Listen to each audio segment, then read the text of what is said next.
Welcome to this session, the European Choral Association in a nutshell.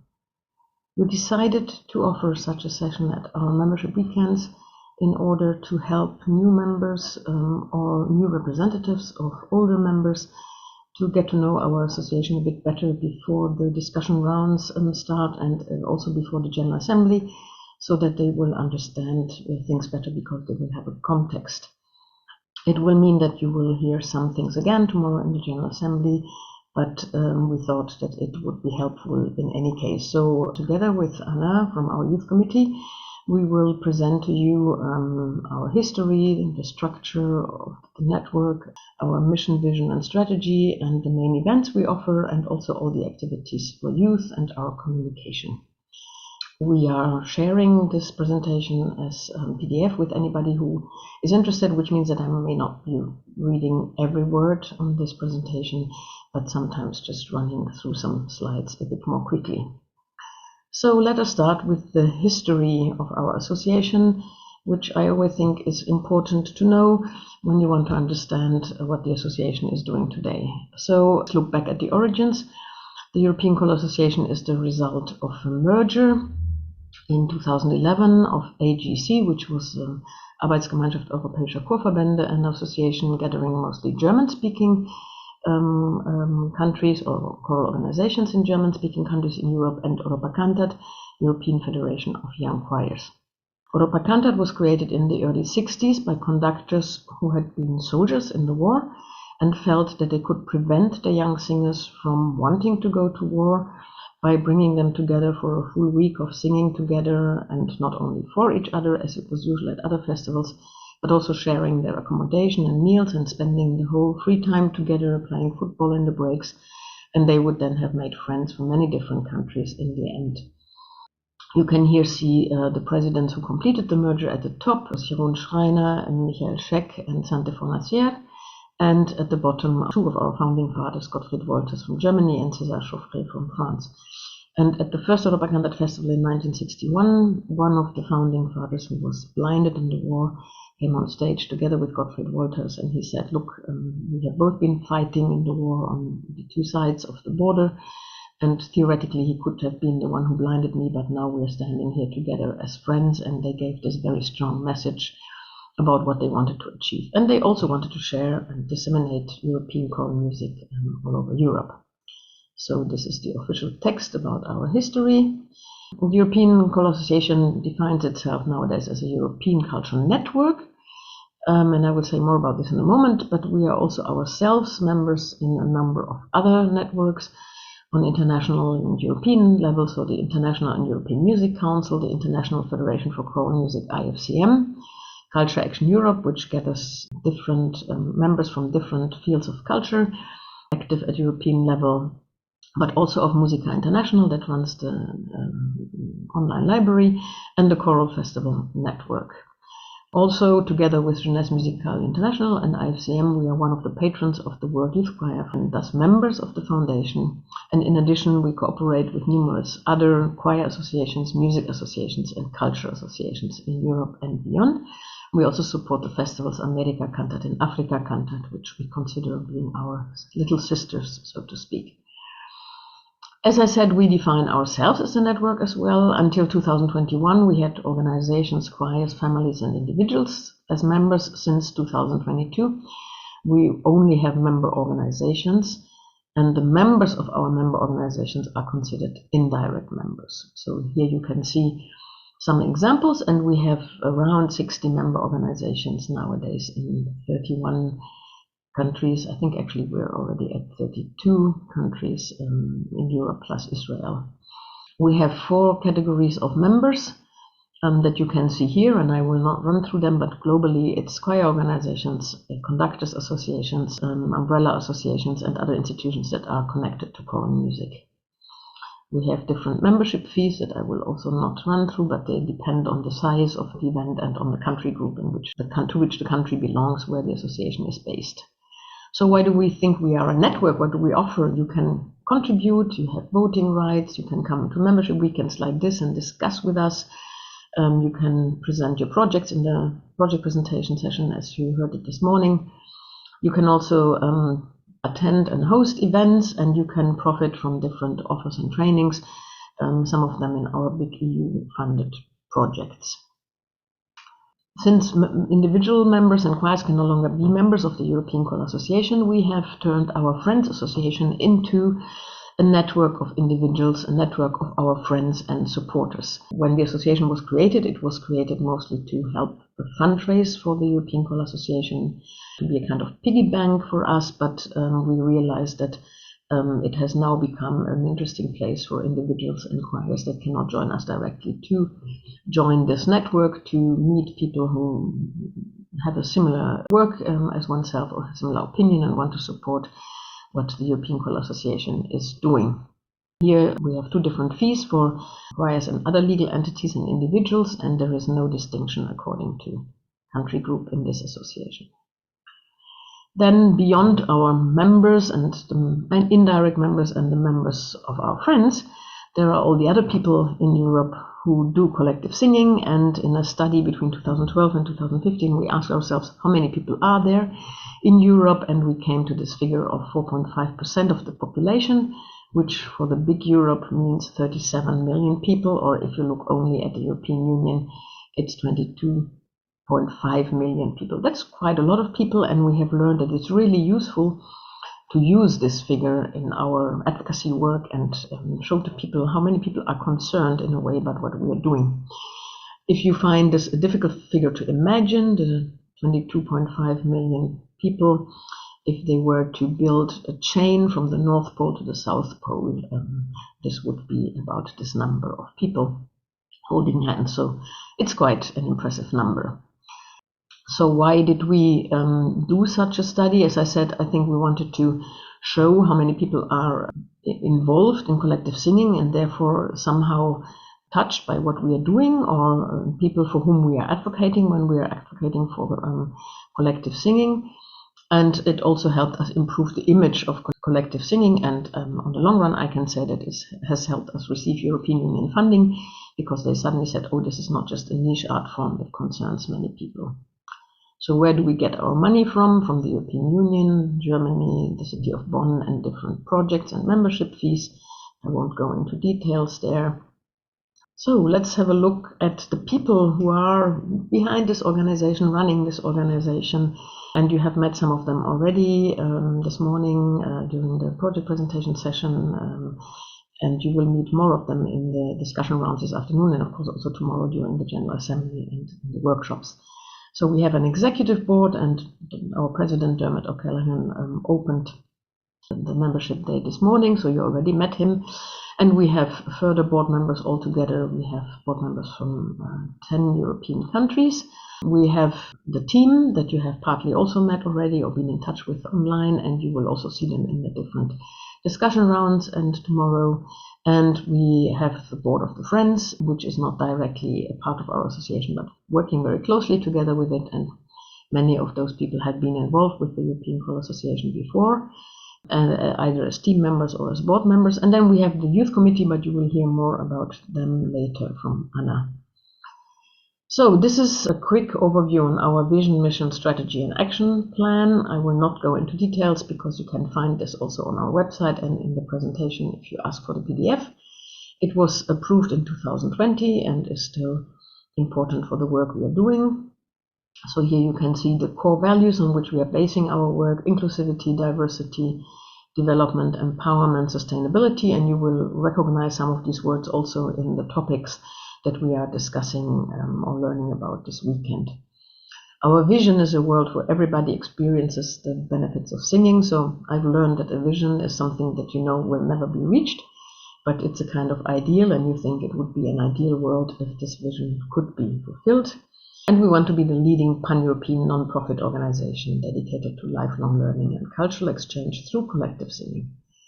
I may not have said that yet, but you probably realize that I am using the term collective singing rather than choral music a lot, because we started doing this some years ago, realizing that collective singing is more inclusive, that we reach more people through this term. They feel included if we say collective singing instead of choral music. For example, teachers singing in schools, but also people from the vocal pop, vocal jazz world who usually have ensembles or vocal bands.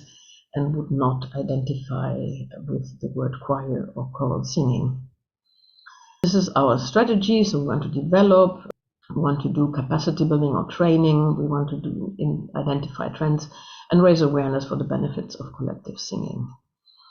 Now, what are our main events? We offer events for choirs and vocal ensembles, for singers, for conductors and vocal leaders, composers and creators, music educators and music teachers, and managers. Also there you see that we have tried to be very open with our vocabulary to include as many people as possible, or make sure that as many people as possible feel addressed by our offers, but what we are organizing. We have events of the European Choral Association that we call cooperation events of the European Choral Association. That's the Europa Cantat Festival that started in '61. And the next one would be in 2027. You will hear about this tomorrow. There will be no festival in 2024.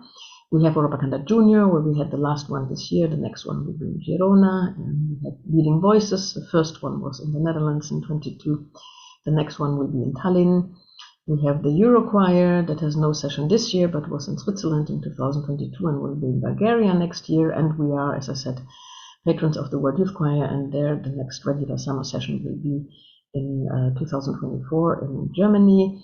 And it's the first open summer session since 2019 because of the pandemic. And since we happen to have the session manager of the World Youth Choir here, Joanna from our youth committee, you can address her with questions, but I think also Anna will say more about this later. Then we have events under the label of the European Choral Association that event organizers can apply for, and they have to follow a few rules, like offer participation fees that are reduced for indirect members and for people from different country groups. And we support some international events, for example, organized by IFCM or the Africa and America Cantat Festivals. As I said, the main event is the Europa Cantat Festival. And there is a description of what it is. I think what most people see is it's not a competition. Until now, we have no competitive elements in it. We have workshops where you mix the choirs and individual singers who can learn new repertoire with a different conductor than the usual one. We have choir-to-choir concerts and concerts by invited choirs. And we have, what is important always, the open singing, where everybody can sing together for fun, up to 2,000 or 3,000 people. Then this was the new event we introduced in 2022, Leading Voices, which is aimed at professionals dealing with collective singing, like a conference or a symposium. And there are some panel discussions that you can still watch in our YouTube channel. And then we have the other events, and we publish every year a calendar of events, which you have found in your bags, I hope, brochure in which you find more details about the events and where you can apply or ask for information. I'm not going to go into the details again because we don't have so much time, just to say that also in the brochure we have one page where we point out specifically the events for conductors and vocal leaders so that they can quickly find their way through the brochure. We also have online material available, which means that conductors who cannot attend any of the live events or who want to learn something in between can also profit from material that we have gathered over the years. And I think one really rich library, online library, so to speak, is the ECTV from Europa Cantat Festival in Ljubljana, because we could not do a proper festival. We could not invite a lot of people to come. We invested some of the funding into more than 50 hours of live online TV. And all this is archived, and you can find, especially in the Pulse program, many sessions for conductors, but also the reading sessions. And you can also watch some online open singings. And then we have webinars that we offer. We have about 2 per year. This one, it says next webinar, but it should say last webinar. This was about the Choirs for Ecocide Law project, but we've also done webinars about all kinds of other topics. And you can find all webinars on our YouTube channel and watch them whenever you want. And we have an online calendar for choral events where you can also find events that are not our own events, but are run by others, but that we think are interesting for our membership and for our users, so to speak. Finally, if you're planning a trip or you want to establish contacts in another country, it's also interesting to see the list of events on our website. That can be a useful resource. And I won't have time to go into details on this, but just to say, as I told you, we are members in Musica International. Musica International has an online library that is very useful for conductors, but also for managers putting together concert programs. And actually tomorrow, at the end of the General Assembly, Dominique Le Cheval will make a more detailed presentation of this. And with this, I pass the word on to Anna Bobrikova from our youth committee. She will talk about the opportunities for youth in our association. So, hi, yes, I am Anna from the Youth Committee of the European Choral Association, and I will talk about the offers ECA has for young members of the choral world and about our contribution to youth involvement as a concept. Let's start with something close to what Sonja has introduced so nicely. Let's talk about the Europa Canted Junior Festival. It's essentially the Europa Canted Festival, just smaller and obviously for children and youth. So there are ateliers for participants at the age of 7 to 18. There are also, of course, concerts, open singing sessions, other activities adapted for the age group. We will also have the study tour for the choral professionals working with children and youth choirs. This festival is a part of our 3-year cycle, so the last edition was in 2023 in Ghent, and the next Europa Canted Junior Festival will happen in Girona in 2026. And of course, you will hear more about it somewhat a little bit closer to the event. Moving on with activities for slightly older singers, here comes the World Youth Choir. Three mighty powers of the choral world, International Federation for Choral Music, Jeunesse Musicale International, and European Choral Association, joined forces to bring this project to life, and now for more than 30 years this project grows and prospers. In a nutshell, the European World Youth Choir is surprisingly a choral project for which best young singers of the choral world are selected. Every year we hold auditions, and then we invite 60 people to come and for 3 weeks to rehearse, get to know each other, and of course to perform. So auditions for the 2024 session are open now. You can see the dates on the slide, and you still have some time to find out the details about the applications in your country. So the session will happen in Germany with a concert tour over Germany, Netherlands, and probably Italy. As you can see, it's a 3-week session, so the first week will be a training session in Germany, and another 2 weeks will be the tour. And we are very proud and happy to say that the session manager of the World Youth Choir, Joanna Costa, is a member of the Youth Committee of the European Choral Association, so she's here at the General Assembly and will be happy to answer all your questions, and I will show you how she looks like a little bit later. Moving on with a little bit smaller, but not least important choral project, which is the Eurochoir. Eurochoir is the project of the European Choral Association. So originally singers to this choir were just sent by the members of our organization. So the structure of the project is essentially the same as for the World Youth Choir. It's just a little bit shorter and on a smaller scale. So we were talking about the singers from all over the world. Now we're talking about geographical Europe. And our singers are between 18 and 30 years old. And we invite them for 12 days. So they have a week of rehearsals and then 2 to 3 concerts, usually within the same country. So next session of this amazing project is going to happen in Bulgaria in July 2024, and we have some details on the slides as well. And information about the auditions and more details are coming very, very soon, so stay posted. And as we are talking now about the youth choirs, it's important to also mention the national youth choirs. Many of our members' organizations run national youth choirs or hoping to start one. So in the European Choral Association, normally, obviously, we will have some projects to support this. First of all, as a part of our EPIC, Emerging Professionals Internationalization of Music Career project, we conducted a survey for the participants of the national or regional youth choirs and also many other youth ensembles that you can see on the slide. So they asked a lot of information about it and they get some very interesting results. The goal was to study the impact of participating in such an ensembles on the music career of these young professionals.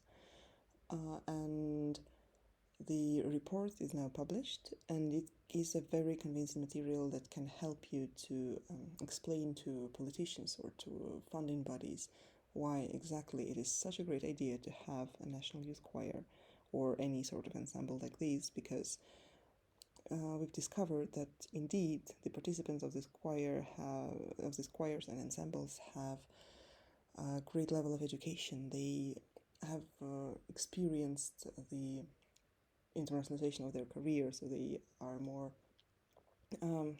familiar with the international stage, and they a lot of them actually stayed in the musical area. So the long-term benefits of participating in such ensembles for the young people were really strong. So of course, also in the current youth committee, we also have a small project for the national youth choirs. So we study different national youth choirs across Europe, because they all are run in a very different ways, and we study each case one by one, and then we are supporting the connection of the national youth choirs, and we are of course trying to help our member organizations to establish new choirs of this class. And these were the activities for the singers. And what about the managers? Of course, for the managers, we have the YEMP, or Young Event Management Program. It's essentially a summer school for event managers, which we organize in association with our main festivals, normally Europa Cantat festivals. So we invite 20 young managers to come to the city of the festival for like 10 days before the festival. Then we have a weekend of training with them, and after the weekend we distribute them within the huge structure of the festival, so everybody has a position within the festival, and then for 1 week they help with the preparation of the festival, and then for 8 to 10 days they actually organize the festival together with a group, so they get a great hand-on practice of what actually is event management in such a huge event and how to deal with it. And so, of course, after the participation, we give them some certificates, but most importantly, both like for us and for local organizers, we get to know all these people. We get to include them in the network of the European Choral Association and all of the local organizers. So if you look closely to the modern choral world, you will see a lot of young graduates in all possible positions, starting from our youth committee, and maybe you can even find one in the position of the Secretary General of the International Federation for Choral Music. So these people become strongly involved, and this is just a great concept and a great first step to start your career in the cultural management. Moving on, so these were projects, some random one-time opportunities to learn, connect, experience something new. But for many, many years, the European Choral Association had and still has like the whole concept of youth involvement in the main goals, like the pillars of the work. So here is a nice memory. It was the year 1995.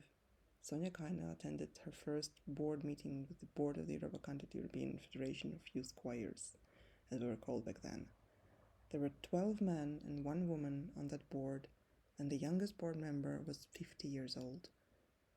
The long path towards age balance and youth involvement was still lying ahead of them. So it is so exciting and inspiring to look at the European Choral Association now, just 20, 30 years later. And now we can say that we have been doing consciously, we've been making choices to involve young people on all possible levels of our work. So we have volunteers at different events. We, of course, have young decision makers, like the YEMP program I've just introduced. We do have a youth committee, which I'm going to talk in the next slide. And we also contribute significantly to the age diversity of the board and of the team. So one of the most recent achievements in this field is the handbook prepared by the youth committee. Here is the QR code, you can see it and scan it right now if you want. So this is the 30 plus pages document where we've collected the experience of the European Choral Association and also of some of the members who shared with us how they were dealing with the youth involvement. So on these 30 pages, we've collected tips and advices and memories and experiences and opinions and rules and possibilities on answering all possible questions about youth participation, starting with how to select a volunteer and finishing with like where do you find a budget for the youth committee and why do they need the budget. All these questions are addressed in the handbook. Please have a look at it, and we're always happy to talk more if you want. So finally, the youth committee, the term I've been using over and over again. Let's talk about what the youth committee is. The youth committee is an internal structure within the organization.